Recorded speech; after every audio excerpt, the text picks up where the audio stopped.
নমস্কাৰ মই ললিত কুমাৰ নাথ আপোনালোকে চাইছে ফাৰ্মাৰ লাইফ আছাম আজি ভিডিঅ'টো বিশেষ আমি পাতিব লৈছোঁ ইনব্ৰিডিঙৰ ওপৰত আজি কথা ইনব্ৰিডিং কাক কয় কি হয় আৰু তাৰ পৰা কি ধৰণৰ লোকচান হ'ব পাৰি আসলতে এই বিষয়টোত পাতা আজি অলমান দিনৰ পৰা বহুত জৰুৰী বুলি ভাবি আছোঁ কাৰণ যেহেতু আমাৰ অসমখনত তীব্ৰ গতিত ছাগলী ফাৰ্মিং হৈছে বা ফাৰ্মিং সেক্টৰত আমাৰ অসমখনত খুবেই ধুনীয়া কাম হ'বলৈ আৰম্ভ হৈছে আহা কিছুমান দিনৰ পিছত হয়তো 4-5 বছৰ 10 বছৰ পিছত এনেকুৱা হ'ব আমাৰ অসমৰ পৰা ছাগলী গাহৰি হেনেকে বহুত ধৰণৰ কিছুমান জীৱ-জন্তু যিবিলাক মানে আমাৰ ওচৰ চুবুৰীয়া ৰাজ্যত বা বেলেগ ৰাজ্যবিলাকত আমি মানে আমাৰ অসমৰ পৰা তাত দিবলৈ কাৰণে আমি সক্ষম হ'ম যেহেতু আমি এটা এনেকুৱা পৰ্যায়ত কাম কৰিব গৈ আছোঁ বা আমাৰ অসমখনে ইমান ধুনীয়া এটা গ্ৰোথ কৰি আছে গড ফাৰ্মিঙৰ ওপৰত হওক পিগ ফাৰ্মিঙৰ ওপৰত হওক ফিচিঙৰ ওপৰত হওক সেই ক্ষেত্ৰকেইটা যেহেতু ভাল হৈছে তো আমি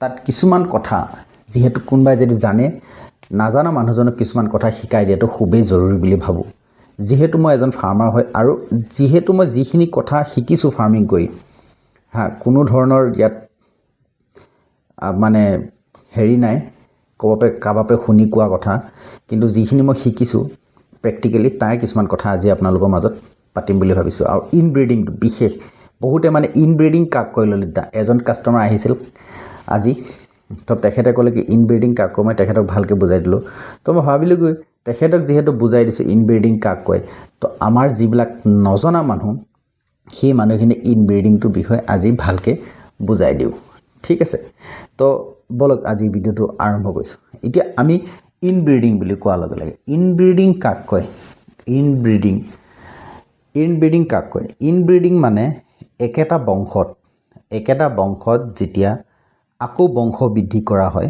একেটা বংশৰ মাজতে ভায়েক বায়েক ককায়েক বনিয়েক হেনেকুৱা মানে বংশগতৰ মাজত যেতিয়া ব্ৰিডিং কৰা হয় প্ৰজনন কৰা হয় সেই প্ৰজননৰ ফলত যিবিলাকত পোৱালি জন্ম হয় সেইবিলাক ইনব্ৰিডিঙত হোৱা পোৱালি বুলি কোৱা হয় আৰু তাকে একে বংশত মাজত কৰা প্ৰজননটোকে ইনব্ৰিডিং বুলি কোৱা হয় মানে ইনব্ৰিডিং একেটা প্ৰজন্মৰ ভিতৰত কৰা ব্ৰিডিংটোৱে ইনব্ৰিডিং ইয়াৰ পৰা লোকচান কিছুমান আছে ধৰক ইনব্ৰিডিঙৰ কাৰণে কি লোকচান হ'ব পাৰে এতিয়া আমি ইনব্ৰিডিং কৰিলে কেনেধৰণৰ লোকচান হ'ব পাৰে তাত মই 3টামান লোকচান ধৰিছোঁ আপোনাৰ এইকেইটা লোকচান খুবেই ডাঙৰ লোকচান হয় তাৰ বাহিৰেও বহুত কিছুমান কথা আছে সবতকৈ প্ৰথমে হৈছে আপোনাৰ ছাগলীখিনি ইনব্ৰিডিং কৰা লাহে লাহে গ্ৰোথটো কমি আহিব যেনে এটা সময়ত আজিৰ পৰা আপুনি 20 বছৰ 25 বছৰ আগলৈ যেতিয়া আপুনি পিছলৈ গুচি যায় আমাৰ অসমত এনেকুৱা ধুনীয়া ছাগলী আছিলে যিবিলাক ছাগলীয়ে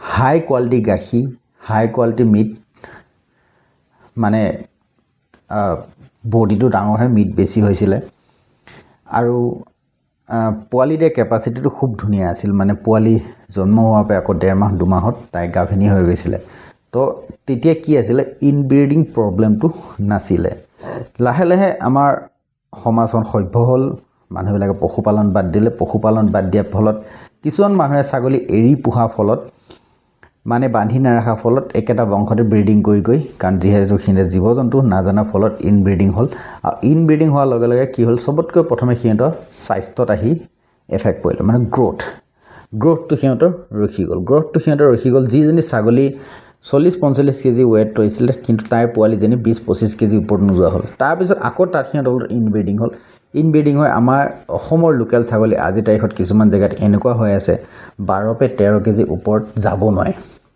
আৰু সেইটো নোৱাৰা বা আজিৰ তাৰিখত হিমাখিনি ৱেটতে থকা মেইন কাৰণটো হৈছে ইনব্ৰিডিঙৰ কাৰণে গ্ৰোথ লেভেলটো যিটো হাই গ্ৰোথ আছিলে সেই হাই গ্ৰোথটো নাইকিয়া হয় আজিৰ তাৰিখত ছাগলীবিলাকৰ সাইজ একদমেই এটা শহাপহুৰ নিচিনা হৈ গৈছে এটা হাঁহ পুহিলে আপুনি বছৰত বেচিলে 6 মাহত বেচিলে আপুনি 1200-1300-1400 টকা পাব পাৰে 1000 বা 900 টকা পাব পাৰে তাতে এটা ছাগলী বেচিলে 1200-1300-1400-1500 ইমানে পাব তো আপুনি এবছৰ ছাগলী পুহিবনে 6 মাহ বা 5 মাহ হাঁহ পুহিব সেইটো এটা ইনব্ৰিডিঙত হোৱা লোকচান হয় য'ত আজিৰ তাৰিখত ছাগলী দিনে দিনে সৰু হৈ আছে সেইটো গ্ৰোথ হ'ল ঠিক আছে নেক্সটটো হ'ল বেমাৰ ইনব্ৰিডিং হোৱা ছাগলীৰ আপোনাৰ বেমাৰটো খুব বেছি হয়। বেমাৰটো খুব বেছি হয় কেনেকুৱা হয়, আৰু যদি আপোনাৰ ফাৰ্মখনত ইনব্ৰিডিং হোৱা ছাগলী আছে, ইনব্ৰিডিং ছাগলী আছে, তেতিয়া আপোনাৰ কি হ'ব, সেই ছাগলী ফাৰ্মখনত এবাৰ যদি এটা ছাগলী বেমাৰ লাগে, ইটো পিছত সিটো, সিটো পিছত সিটো, সিটো পিছত সিটো, গোটেই ছাগলীখিনি বেমাৰ লাগিব, মানে ৰোগ প্ৰতিৰোধ ক্ষমতাটো সিহঁতৰ হেৰাই পেলায়। মানে আপোনাৰ ইনব্ৰিডিঙত যিখিনি ছাগলী ইনব্ৰিডিঙত আপোনাৰ চলি আছে, যিখিনি ছাগলী ইনব্ৰিডিঙত চলি আছে, সেই ছাগলীখিনি ৰোগ প্ৰতিৰোধ ক্ষমতা, সেই ৰোগ প্ৰতিৰোধ ক্ষমতাটো ইনব্ৰিডিং থকা ছাগলীখিনি নাই। বুজিলেনে? তো ইনব্ৰিডিঙৰ কাৰণে আপোনাৰ ছাগলীটো হয়তো বেমাৰ হ'ব, ভৰি খোৱাবিলাক দীঘল হ'ব, সময়তকৈ আগেই দীঘল হ'ব, আপুনি ছাগলীটোৰ চেহেৰাটো একদমেই কিবা নিচিনা দেখিবলৈ হ'ব আৰু বেমাৰ হ'লে মানে প্ৰায় বেলেগক এটেক কৰক নকৰক, ইনব্ৰিডিং থকা ফাৰ্মখনত এটেক আহি হ'বই হ'ব। ঠিক আছে, বেমাৰ মানে ইমান সোনকালে বেমাৰ হ'ব, আৰু এবাৰ বেমাৰ লগাৰ পিছত একেটা বেমাৰ গোটেইখিনি ব্লাডত থকা যিখিনি ব্লাড আছিলে, সেই গোটেই ব্লাডটোতে সেই বেমাৰটো বিয়পি যাব। তো সেইটো এটা বহুত ডাঙৰ লোকচান ইনব্ৰিডিঙৰ হয়। তাৰপিছত ইনব্ৰিডিং 3 নম্বৰত লৈছোঁ, ইনব্ৰিডিঙত যিবিলাক পোৱালি হয়, সেই পোৱালিবিলাকক আপুনি যদি ব্ৰিডাৰ লয়, ভূত ভৱিষ্যত যদি এটা ভাল পোৱালি দেখিছে, কালাৰ দেখিছে ধুনীয়া, সেই ছাগলীটো আপুনি ব্ৰিডাৰ হিচাপে লয়, তেতিয়া আপোনাৰ ফাৰ্মখনত যিটো লেভেলৰ গ্ৰ'থ পাব লাগিছিলে, সেই লেভেলৰ গ্ৰ'থটো আপোনাৰ ফাৰ্মখনে নেপাবও পাৰে। কিয় নেপাব পাৰে? কাৰণ আপোনাৰ ফাৰ্মখনত ইনব্ৰিডিং হোৱা আছে। ঠিক আছে, এতিয়া কি ইয়াত লোকচান হ'ব পাৰে? এটা ব্ৰিডাৰে ইনব্ৰিডিং হোৱাৰ পিছত কি লোকচান হ'ব পাৰে? যিহেতু মই সঁচা কথা কওঁ, মোৰ ভিডিঅ'ত আপোনালোকে কোনো ধৰণৰ লোক ঢাক নাপায়। তাৰ মাজত এটা কথা কওঁ, আপোনালোকে ভিডিঅ' চাই আছে কিন্তু লাইক কৰিব পাহৰিব, মই জানো। লাইকটো মাৰি দিয়ক গীতে, আৰু পৰাপক্ষত ভিডিঅ' চাই শেষ হ'ব শ্বেয়াৰো কৰিব পাহৰিব, আপোনালোকে শ্বেয়াৰো মাৰি দিয়ক গীতে।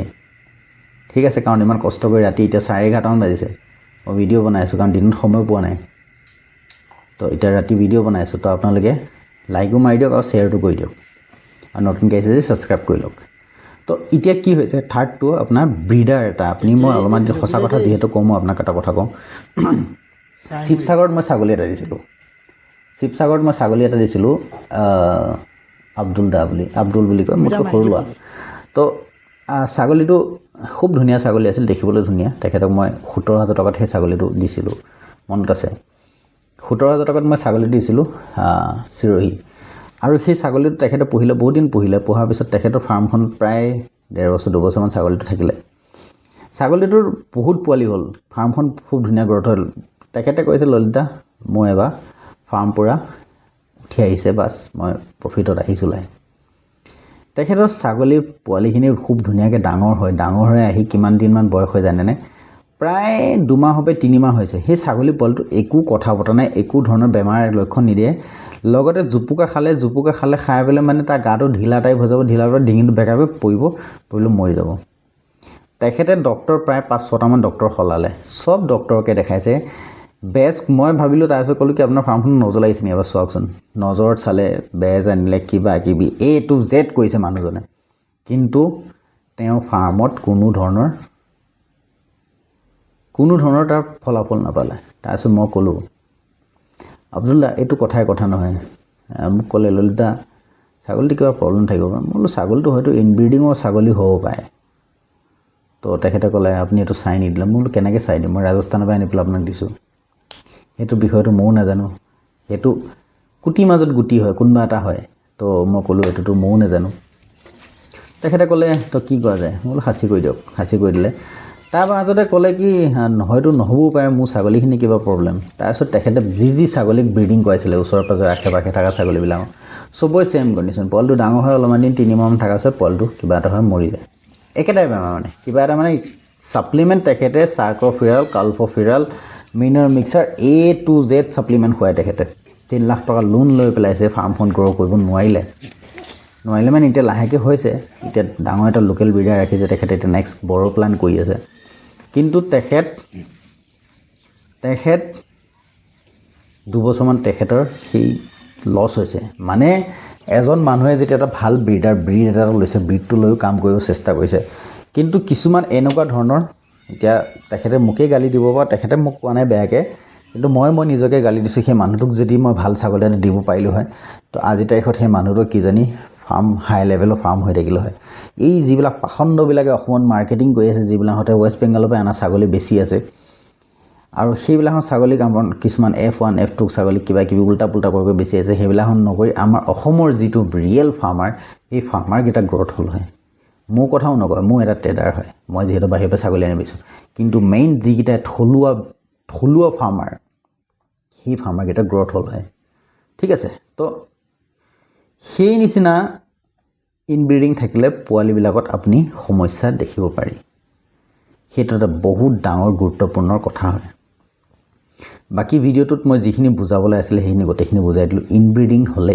এইকেইটা প্ৰব্লেম আপুনি আহা ভৱিষ্যত আপোনাৰ ফাৰ্মখনত ফেচ কৰিব পাৰে পিপিআৰ বেমাৰ লাগিছে গোটেই এক সাইডৰ পৰা লাগিছে গড ফক্স লাগিছে এক সাইডৰ পৰা লাগিছে তাত ইমিউনিটি বুলি কোৱা বস্তুটো কোনো ধৰণৰ ইমিউনিটি আহি নপৰে বেমাৰ হ'ল মানে চবৰে বেমাৰ হ'ল মৰিব মানে চবেই মৰিব ইনব্ৰিডিঙৰ পৰা বাচিব 2 বছৰ মই ছাগলী খলাব মাৰ্কেটখন এটা বেলেগ ভয়ংকৰ মাৰ্কেট সলনি হৈছে ছাগলী মাৰ্কেটটো আহা সময়ত এনেকুৱা হ'ব আমাৰ নতুন প্ৰজন্মৰ ছাগলী মাৰ্কেটত এটা ভাল মাৰ্কেট ধৰিবলৈ গৈ আছে আপোনালোকে চেষ্টা কৰক কাম কৰক মই সাকসেস নহ'লো বুলি আপুনিও যে সাকসেস নহ'ব হেতু জৰুৰী নহয় মই সাকসেস কিন্তু এই কথাষাৰ শুনাবৰ কাৰণে আপোনালোকক কৈছোঁ মই সাকসেস নহ'লো বুলি আপুনিও সাকসেস নহ'ব হেতু কোনো ধৰণৰ কথা নহয় বাকি ভিডিঅ'টো ভাল লাগিল নে যদি ভাল লাগিল চেনেলটো সাবস্ক্ৰাইব কৰি ল'ব লগৰ কাৰোবাৰ লগত শ্বেয়াৰ কৰি দিব আপুনি বেল আইকনটো ক্লিক কৰি ল'ব যাতে নেক্সট ভিডিঅ' দিয়াৰ লগে লগে আপোনালোকে পায় আৰু এটা কথা মনত ৰাখিব আপোনাৰ লাইকটোৱে মোৰ চেনেলটো গ্ৰ' হ'ব আপুনি দিয়া লাইকটো মোৰ চেনেলটো গ্ৰ' হ'ব আৰু লগতে মই মনোবল পাম যদি ভাল লাগিলে আকৌ এবাৰ ক'লোঁ লিখি যাব জয় জুবিন দা জয় আই অসম মৰম থাকিল আপোনালোকলৈ ধন্যবাদ